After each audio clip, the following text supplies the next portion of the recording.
narito ang istorya na pag-uusapan natin ngayon.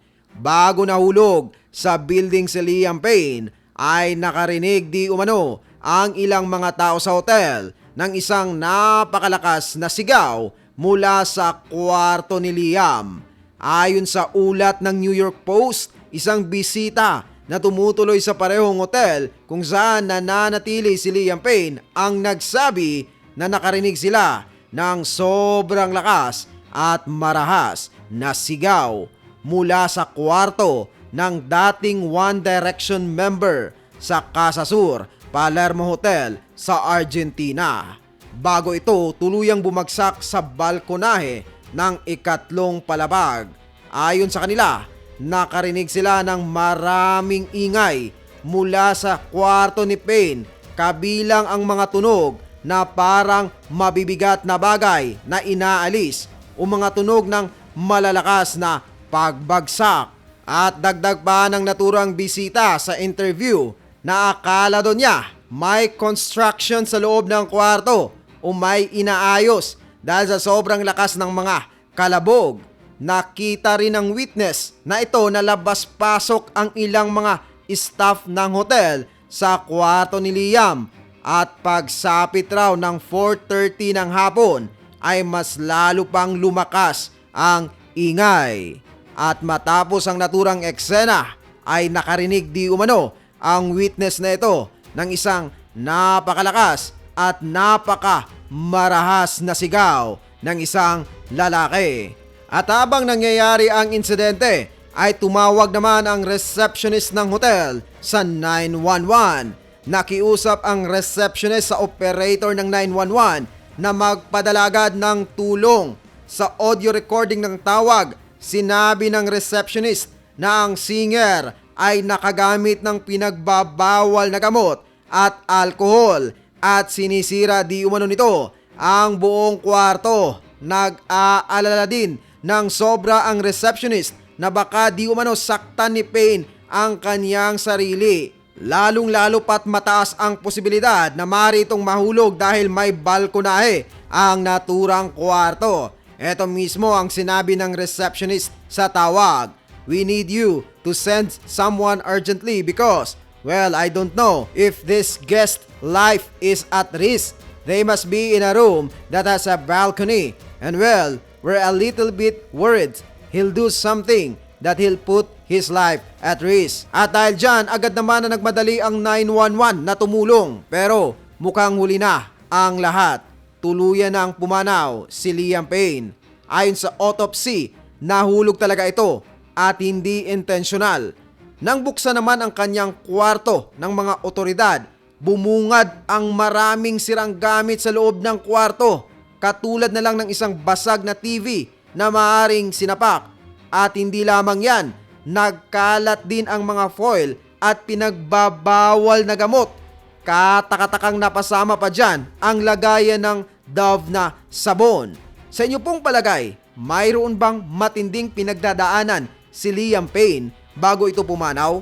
Hashtag yes or hashtag no, please comment down below. Ang katotohanan po niyan mga kababayan, mayroong dalawang matinding problemang kinaharap si Payne bago ito tuluyang na maalam. Ang unang problema ay mayroong kinalaman sa pangbabash at sa kanyang dating kabandmate sa One Direction. Pangalawa naman ay may kinalaman sa kanyang dating girlfriend at mukhang dinibdib talaga ng sobra ni Payne ang mga problemang ito. Narito ang buong istorya. Ayon sa ulat ng people.com, si Liam Payne ay nahihirapan sa mga isyung may kaugnayan sa kanyang dating fiancé na si Maya Henry bago ang kanyang pagpanaw noong October 16 sa edad na 31. Ayon sa isang source na may alam sa sitwasyon, sinabi sa People na si Payne ay sobrang nabibigatan sa lahat ng legal na issue na may kinalaman kay Henry na kanyang dating girlfriend.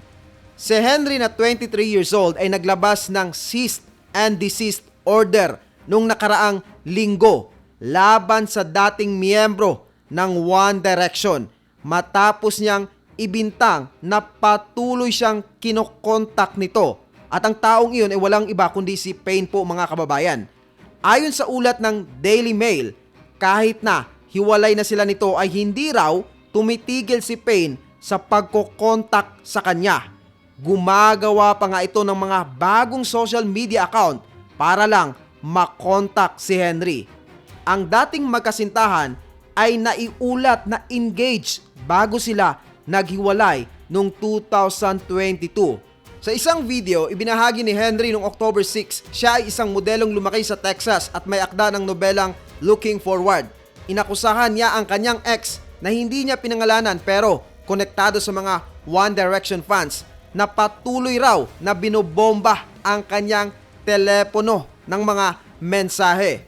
Ayon kay Henry, pati mga kaibigan niya ay kinokontak ni Payne para makausap lamang ito. Maging ang phone number ng kanyang nanay ay binahagi ng message at tawag ni Liam. And take note mga kababayan ha, last week lamang nangyayari ang bagay na ito. At hindi lamang yan, pagkatapos ng October 3 ay umani naman ng maraming bash sa social media si Liam dahil sa kanyang ipinakitang di magandang behavior di umano sa solo concert ng kanyang dating kabanda sa One Direction na si Niall. Maraming tao ang nagalit sa kanya dahil nagpapapansin raw ito sa concert na para bang gusto nitong agawin ang spotlight. Nakita nga sa isang video na sumasayaw itong si Liam, kumakaway sa mga fans, nakipagkamay habang nagpe-perform si Niall na kanyang dating kabanda.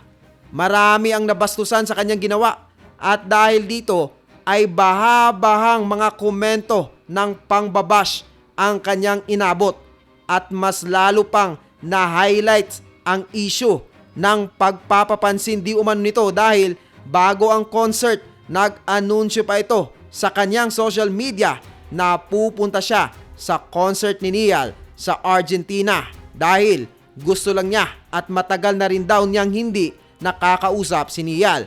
Gusto lang daw talaga niya itong makausap. At mukhang nagpatong-patong nga ang mga problemang ito mula sa pagiging broken heart at mga pangbabash. So far, ito ang mga obvious na pinagdadaanan ni Liam bago ito tuluyang na maalam. Sa aking opinyon, mukhang naapektuhan talaga si Liam sa mga problemang ito at mukhang di na niya kinayanan kung kaya't nagpakalulong ito muli sa alak at pinagbabawal na gamot. Ang katotohanan niyan, matagal na niyang sinusubukan na pagtagumpayan na iwasan at layuan ang mga bisyong ito. Subalit, dala ng bigat sa dibdib ay pilit pa ring binabalikan na nauwi sa sad ending. Kaya't marapat lang na sabihin na hindi bisyo ang takbuhan sa problema, kundi ang pagdarasal sa Panginoon. Sang-ayon po ba kayo rito? #yes or #no, please comment down below.